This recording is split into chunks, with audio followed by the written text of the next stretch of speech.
Hello à toutes, hello à tous, c'est toujours moi, votre sœur Paul Inès. Aujourd'hui encore, on va développer le rejet. Comme dit dans la précédente vidéo, nous allons parler des conséquences et des manifestations du rejet dans nos vies. Après avoir défini le rejet, il y a ce que moi j'appelle les deux catégories de personnes qui ont vécu le rejet. Il y a les in et les out. Il y a ces personnes-là qui intériorisent tout à l'intérieur d'eux. Il y a ces personnes-là qui extériorisent absolument toutes les choses. Deux personnes peuvent avoir vécu le rejet mais ne manifestent pas de la même manière. Alors, la première conséquence du rejet que je peux vous citer, c'est la recherche constante de l'approbation des gens. C'est normal, parce qu'on a grandi dans cet environnement-là où on a tout le temps été rejeté, on a tout le temps été mis à part, on a tout le temps été exclu. Alors à l'intérieur de nous, il y a inconsciemment là cette volonté ou ce désir de rechercher l'approbation des gens. Les personnes qui ont grandi dans le rejet, généralement les in ne peuvent pas faire quelque chose sans demander l'avis de quelqu'un d'autre. C'est-à-dire, je fais quelque chose et puis je demande, est-ce que c'est bien? Est-ce que c'était bien? En soi, c'est pas mon fait de demander l'avis de quelqu'un, mais ils sont dépendants de l'avis des autres. Ils sont dépendants du point de vue des autres. Ils ne peuvent pas faire quelque chose, parfois même juste se coiffer. Si quelqu'un te fait une petite remarque sur ta coiffure et tout, tu te braques. C'est que c'est pas bien, c'est que c'est comme ça. Je recherche l'approbation des gens. Et là, souvent, ils s'enferment, ils pleurent, ils sont tristes ou ils réagissent de manière un peu excessive. Les out, qui inconsciemment recherchent l'approbation, lorsque ils vont venir te demander ton avis, est-ce que tu penses que ça c'est bien? Et que tu vas leur dire, je pense pas que ce soit bien, je pense que tu aurais dû faire comme ça. Contrairement aux in qui vont se rétracter ou bien s'intérioriser, eux ils vont extérioriser la chose. Ah mais toi tu connais rien, tu ne sais pas, tu ne sais pas. Tu sais comment j'ai fait et tout, de toute façon, c'est pas toi le truc, de toute façon tu n'y connais absolument rien dans tout ça. Mais à l'intérieur de lui, il a mal. Parce qu'ils se sont encore rejetés.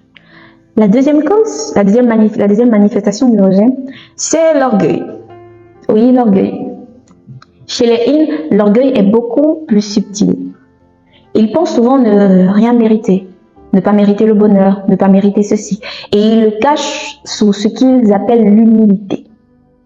Or, c'est une fausse humilité. C'est de l'orgueil.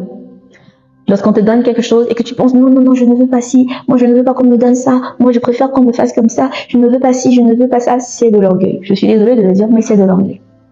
Les out, ce sont les plus grands orgueilleux du monde.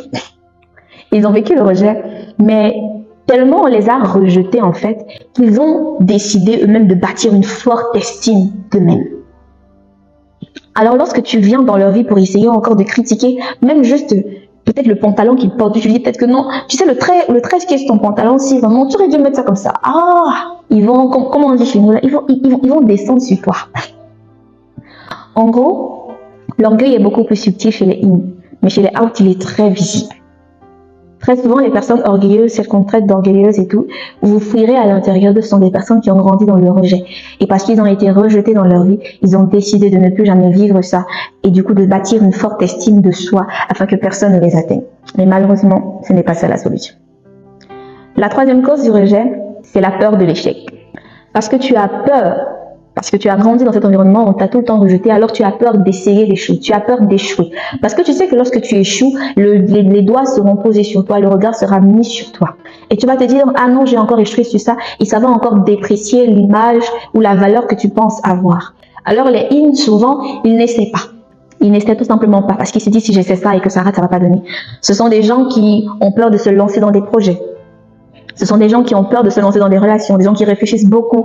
Et une fois qu'ils sont dedans, ils marchent sur les œufs. Ils marchent sur des œufs vraiment. Ils font des temps de précaution. Pourquoi? Parce qu'ils ont peur de l'échec. Et juste entre nous, souvent ces personnes appliquent le principe du quitter le bateau avant que le bateau ne nous quitte. C'est-à-dire, si dans la relation, ils sentent que tu veux déjà partir, ils vont partir. Si à un moment donné, ils sentent que tu veux faire quelque chose là, qui va faire en sorte que non, il va encore se sentir rejeté. Il va partir, il va abandonner le bateau. Il va te laisser à l'intérieur. Parce qu'il a peur encore de souffrir. Parce qu'il a peur du sentiment du rejet. Dans ses projets financiers, entrepreneuriaux, ministériels ou même de vie, il a peur de se lancer à l'intérieur. Le out, par contre, il va se lancer. Il va se lancer, mais il aura peur de l'échec. Voilà pourquoi quand tout va s'écrouler autour de lui, il va pas vous dire. Il va garder ça à l'intérieur de lui, il va développer le mensonge, l'orgueil et beaucoup de choses.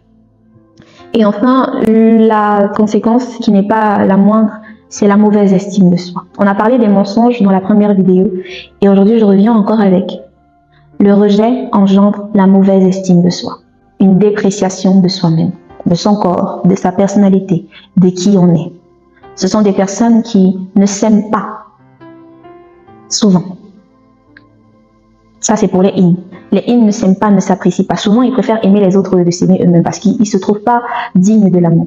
Les out, ils vont tellement s'aimer et dénigrer les autres. Le problème avec ça, c'est qu'ils s'aiment tellement et ils rabaissent les autres. Une fois que tu essaies un peu de monter à leur niveau, il va te rabaisser.